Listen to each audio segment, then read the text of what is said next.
जय माता की जय बोले। जय भोले। जय माता की। जैसा कि अभी तक की वास्तव में हम लोगों ने यह जाना कि कुंडलनी प्रत्यक्ष से अप्रत्यक्ष की यात्रा होती है। मतलब कि हम प्रत्यक्ष में रहते हुए अप्रत्यक्ष की संपूर्ण जानकारी प्राप्त करना, और जब प्राप्त हो जाती है तो फिर हमें प्रत्यक्ष में ही आना पड़ता है। लेकिन अप्रत्यक्ष का मार्ग हम सिर्फ कुंडलनी से ही नहीं जान सकते हैं। इसके और भी मार्ग हैं जिसे हम लोग तंत्र कहते हैं। एक तरह से अगर हम देखें तो कुंडलनी भी हमारे तंत्र का ही एक भाग है, मगर जैसे हर उसके दो मार्ग होते हैं, एक अच्छा होता है एक बुरा होता है, उसी तरह से कुंडलनी भी जो अप्रत्यक्ष की यात्रा होती है वह सात्विक होती है। मतलब वह हम प्रभु के या अपने गुरु के उससे ऊपर की तरफ बढ़ के और तब सब कुछ जान पाते हैं। गुरु की तो उसमें भी आवश्यकता होती है जब हम तंत्र के मार्ग से भी बढ़ते हैं, क्योंकि उसमें भी हमें कोई विधि और मंत्र बताने वाला व्यक्ति चाहिए ही। मगर उस मार्ग में हमें प्रभु के सहयोग नहीं प्राप्त होता है, क्योंकि हम लोग वह मार्ग को उचित नहीं मानते हैं। वह जल्दी सिद्ध भी हो जाता है और तुरंत, एक तरह से अगर हम देखें तो वह मार्ग जैसे कि एलोपैथिक दवाई है। हम एलोपैथिक दवाई खाते हमें तुरंत आराम मिलता है। उसी तरह से हम इस मार्ग से जब अप्रत्यक्ष का कोई भी साधना चाहते हैं तो वह बहुत जल्दी सत सा जाता है। मतलब लोग उसको जागृत कर लेते हैं, मगर वह कुंडली जागरण नहीं होता, जिसका मैंने अपने ही उसमें वर्णन वीडियो में वर्णन भी किया है कि कर्ण पिशाचनी, पिशाचनी शब्द लग गया। तो उसी तरह से तंत्र के तमाम भाग हैं, हम किस भाग के माध्यम से उस तक पहुंचना चाह रहे हैं, या फिर हम किस मार्ग के माध्यम से अपनी कामना की पूर्ति करना चाह रहे हैं। अगर हम देखें तो कुंडलनी जागरण तो हमारे अंदर का ही वो हो गया। उसके पश्चात अघोर तंत्र है, तांत्रिक है, किन्नर तंत्र है, पिशाचनी तंत्र है, प्रेत तंत्र है। उन सब का तो हमें ज्ञान नहीं है, मगर ये सब चीज़ें भी तंत्र के अंतर्गत हैं। इसको मैंने इस तरह से जाना कि जब मैंने कई लोगों से देखा और उनको देखने पे जब उनके उस बंधन को काटा, तब मुझे यह ज्ञात हुआ कि यह प्रेत तंत्र से किया गया है या पिशाचिनी तंत्र से किया गया या अघोर तंत्र से। तब यह जानकारी, जैसा कि मैं पहले ही कह चुका हूँ कि मैं करना तो नहीं जानता हूँ, लेकिन काटना उस प्रभु की कृपा से ही हो पाता है सब। और करना मैं उचित भी नहीं समझता हूँ, क्योंकि प्रभु ने जीवन दिया है, थोड़ा सा जीवन इस संसार में आके कायदे से प्रेम पूर्वक, ताकि चार लोग हमें याद कर सकें। कोई ऐसा कार्य ना करें कि चार लोग कहें कि हम सिर्फ अपने ही लिए जिए। तो तंत्र के और भी मार्ग हैं। अघोर तंत्र, अघोरी लोग देखते ही हैं आप लोग, पहले दिखते भी थे, अब तो बहुत कम मात्रा में दिखते हैं। इसी तरह से तांत्रिकों के यहाँ आप लोग कभी ना कभी तो गए ही होंगे। मैं भी गया हूँ 2-3 तांत्रिक। वहाँ पे आपको एक अजीब सी, जैसे मतलब एक मनहूसियत सी महसूस होती है। वह खुशी नहीं, जैसे कि प्रसन्नता, कुछ जगह पे जाइए तो आपको एक प्रसन्नता दिखती है, कुछ जगह पे आप जाएंगे तो आपको दिन में वहाँ पे जैसे मनहूसियत दिखेगी, मगर जब आप रात में वहाँ पे पहुँचेंगे तो आपको वहाँ पे एक प्रसन्नता दिखेगी, क्योंकि तांत्रिक लोग रात में ही उनका शक्तियों का समय होता है। इसको मैंने कई बार अध्ययन भी किया, कई तांत्रिकों के पास गया, मगर कोई मुझे वो सुधार नहीं पाया। और तंत्र में सबसे बड़ी जो खराबी होती है, क्या होती है कि हम लोग जब तंत्र में प्रयोग करते हैं, मतलब कुंडलनी में तो उन चीज़ों की आवश्यकता नहीं होती है, लेकिन तंत्र में होती है। उसमें हम लोग आत्माओं को रोक लेते हैं, उनके हिसाब से बंधन बांध के शक्तियाँ, उस आत्मा के कारण शक्तियाँ भी वहाँ पे रुक जाती हैं। मतलब हम शक्ति को बांध के आत्मा को रोक लेते हैं और फिर धीरे धीरे उसकी शक्ति को अपने अंदर एब्जॉर्ब कर लेते हैं ताकि हम और शक्तिशाली हो सकें। यह भी एक तरह से वैसे ही है जैसे कि हम लोग प्रत्यक्ष में देखते हैं, जो ज़्यादा शक्तिशाली होता है वो हमेशा दूसरे पे जहाँ पाए वहीं पे कि हम और शक्तिशाली बन जाए। यही भावना हमारे अप्रत्यक्ष में भी रहती है। वहाँ पे भी हर व्यक्ति सोचता है कि लाओ हम इनकी शक्ति को खींच लें, लाओ हम इनकी शक्ति को खींच लें, इनको मार दें, मगर एक न एक दिन उसका फल अवश्य मिलता है। और इसको हम लोग देखते भी हैं। बहुत से लोग जो इन शॉर्टकट से चलता है कि पिशाचिनी तंत्र से सिद्ध कर लिया, कल पिशाचिनी या कुछ भी सिद्ध कर लिया। पहली चीज़ तो इन चीज़ों की सिद्धि ही बड़ी मतलब एक गंदगी से ही उत्पन्न होती है। उसमें आप नहाइए नहीं, बालों को महीनों ना धोइए और तमाम प्रकार की गंदगियों में ही आपको रहना पड़ेगा। फिर आप तब जाके उस लायक बन पाएंगे कि वह पिशाचिक शक्ति आपके अंदर प्रवेश कर सके।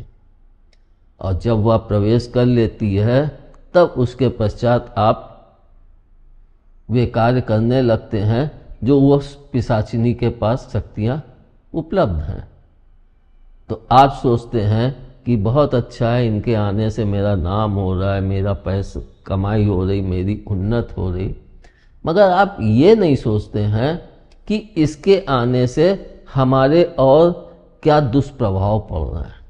क्योंकि आत्मा हो या शक्ति हो, जब तक वे सात्विक उसमें चलती हैं तब तो ठीक है, लेकिन उनके अंदर से एक वेव्स निकलती हैं। उन आत्माओं से जो वेव्स निकलती हैं वो अगर ज़्यादा संख्या में होती हैं तो वो जीवित मनुष्यों के लिए अलाभकारी होती हैं, मतलब वो उनके लिए अहितकारी ही होती हैं। इसीलिए मैंने कई उसमें देखा है ध्यान में, जब किसी का बंधन काटा है कि लोग रह तो कहीं रहे हैं, मगर वो जिन प्रेतात्माओं को या जिन आत्माओं को अपने बंधन में बांधे हुए हैं उनको कहीं और पे स्थान दिए हुए हैं ताकि उनके दुष्प्रभाव का प्रभाव हमारे परिवार या हमारे घर पे ना पड़े। अगर आपको यही सब चिंता है सिर्फ अपने परिवार की, तो दूसरे के यहाँ पे जहाँ पे आप उनको रखे हैं उनका भी तो नुकसान हो रहा है, उसका पाप भी तो पड़ेगा। लेकिन व्यक्ति यहाँ पे तो आज का देखता है, कल का नहीं देखता है। आज हम खुश रहें, आज प्रसन्न रहें। और ऐसे व्यक्तियों की मौत भी ऐसी होती है जो बहुत हितकारी नहीं होती है। ऐसा लगता है कि जैसे उन्होंने थोड़ी सी ऊंचाई पाई और उनकी मौत हो गई। सबसे बड़ी चीज़ इसमें क्या होती है कि आपसे ज़रा सी भी गलती होती है तो इसमें भी आपकी मौत बहुत शीघ्र होती है। इसलिए पैशाचिक तंत्र और इसका मुझे ज्ञान तो नहीं है, क्योंकि मैं इस मार्ग में बढ़ा ही नहीं हूँ। पहले तो मुझे कुंडली का भी ज्ञान नहीं था, लेकिन जब ध्यान में देखा तब ज्ञान हुआ कि ये सब चीज़ें तो मैंने की हुई हैं। और जो पैशाचिक तंत्र है या अघोर तंत्र है, ये सब हमें गंदगी से, शमशान से या फिर किसी अघोर तांत्रिक के पास से या किसी तांत्रिक के पास से ही हमें इन सब चीज़ों की प्राप्ति होती है। मगर हम कुंडलनी जागरण कहीं पे भी जागृत कर सकते हैं। उसके लिए हमें अशुद्ध वातावरण नहीं चाहिए, शांत वातावरण चाहिए। एक खुशनुमा वातावरण चाहिए जहाँ पे हम बैठ के अपनी कुंडलनी को जागृत करें। और जिस व्यक्ति या जिस संत की या जिस योगी की भी कुंडलनी जागृत होगी, वहाँ पे आप जाएंगे तो आपको बड़ा अच्छा महसूस होगा, एक शांति सी महसूस होगी, एक वहाँ पे वातावरण ही अद्भुत होगा।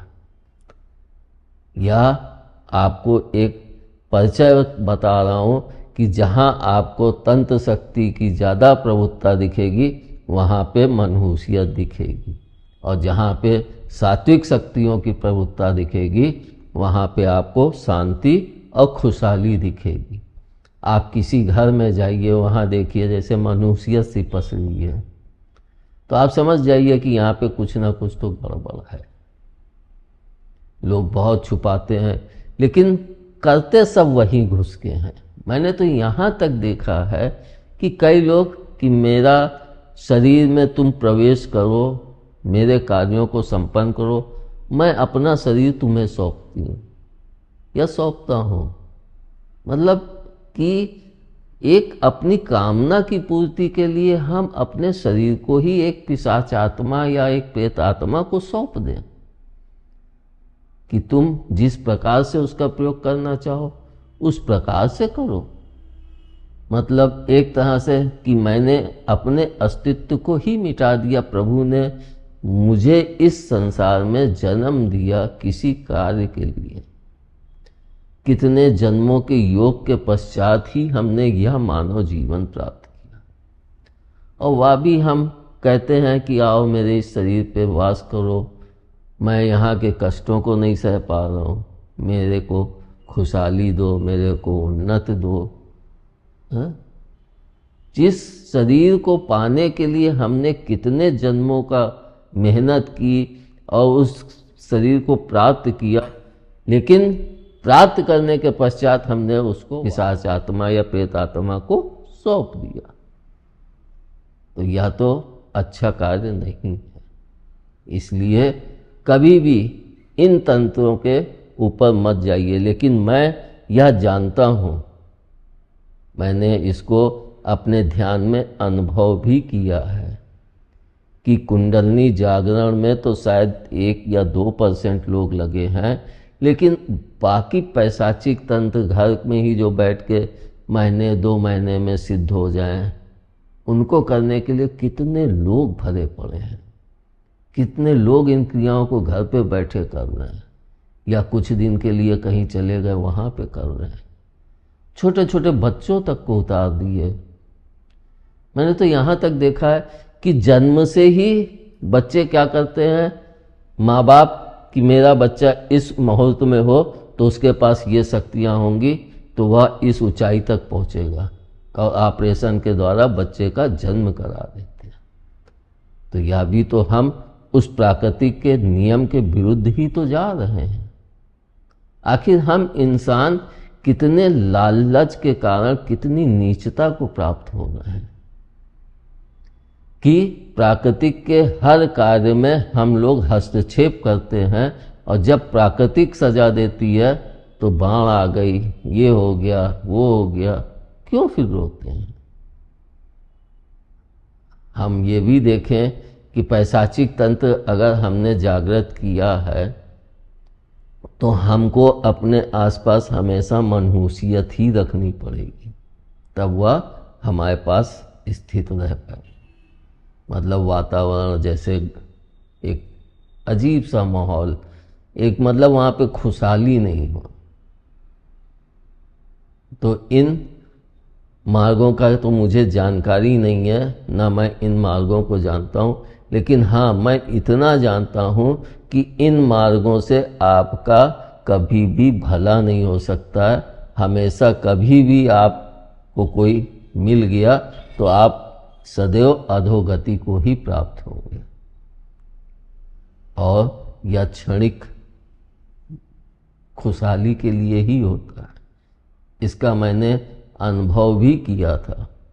मतलब पैशाचिक तंत्र या अघोर तंत्र से चल के नहीं। जब मेरी साधना शुरू हुई थी तो कितनी ही आत्माएं कि मुझे मुक्ति चाहिए, तो मैं पूछता था, ध्यान में देखता था, तो अभी इनके मुक्ति में समय है, क्योंकि इन्होंने जो कर्म किए हैं उसका फल अभी इनको भोगना बाकी है। तो वो कि मुझे कहीं और जाऊंगी, इससे अच्छा आपके पीछे जगह खाली पड़ी है, तो वहीं पे हम लोग उतने समय तक वास करने के लिए आप आज्ञा दे दीजिए। ऐसे करते करते धीरे धीरे बहुत अधिक संख्या में आत्माएं इकट्ठा हो गई। मतलब एक तरह से देखें तो शायद लाखों की संख्या में थी उस समय।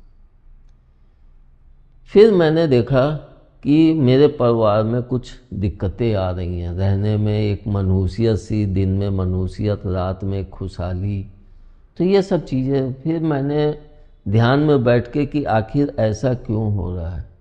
दिन में मैं अपने को बहुत नर्वस महसूस कर रहा हूँ और रात में एक अंदर से लगता है कि हाँ कोई पावर है।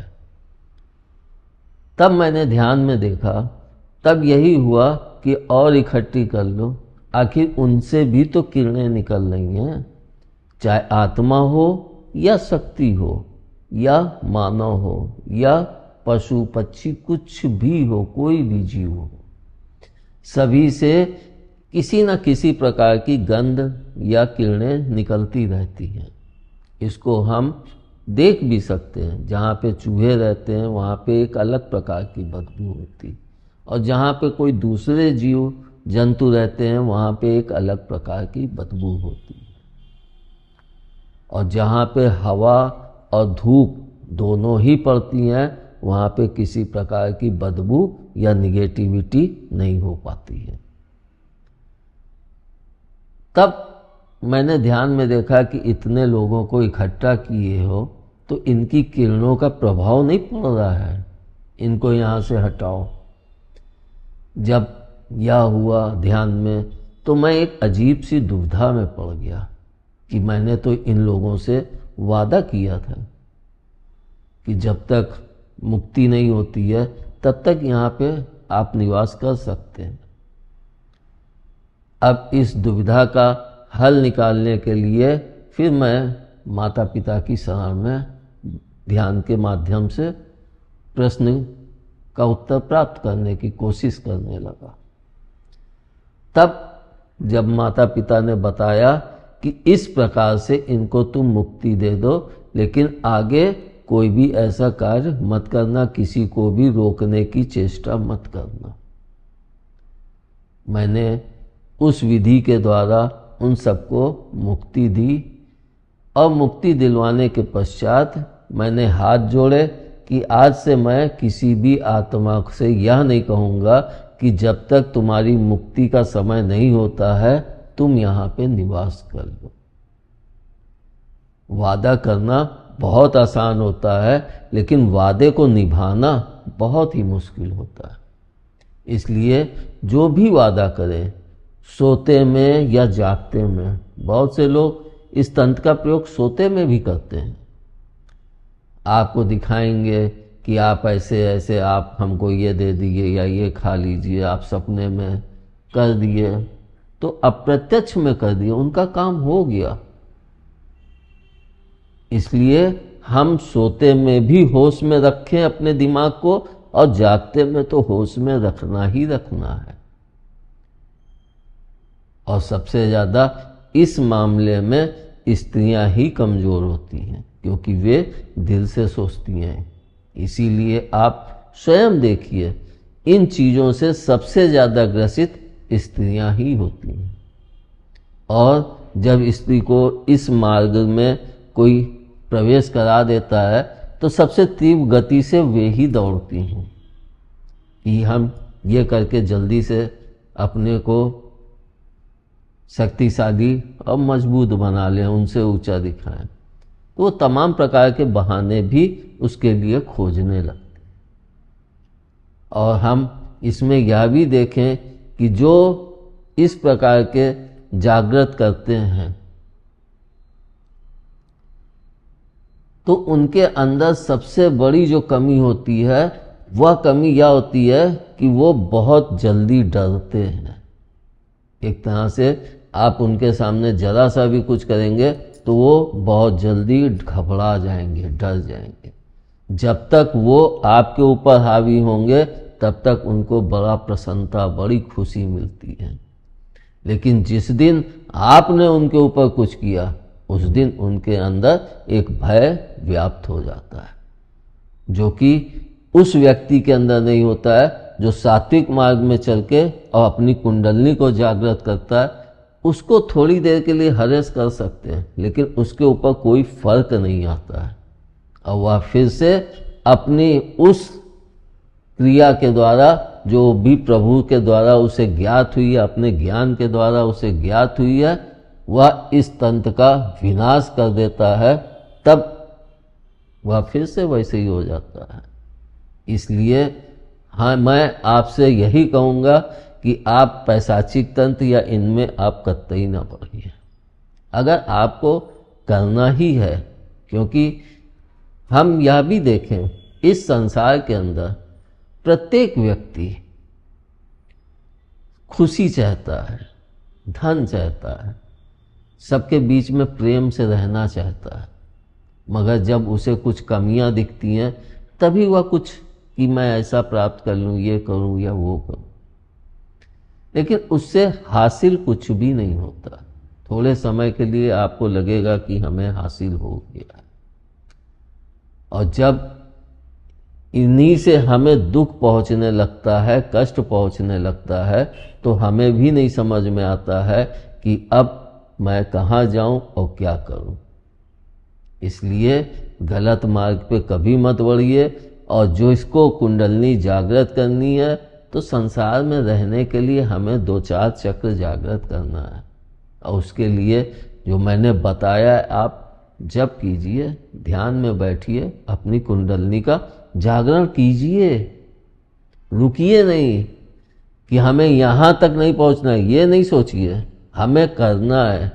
हमें अपने अंदर का भी कुछ ज्ञात होना चाहिए, कुछ ज्ञात करना है हमें, और उसके लिए बताया ही है शिव शक्ति।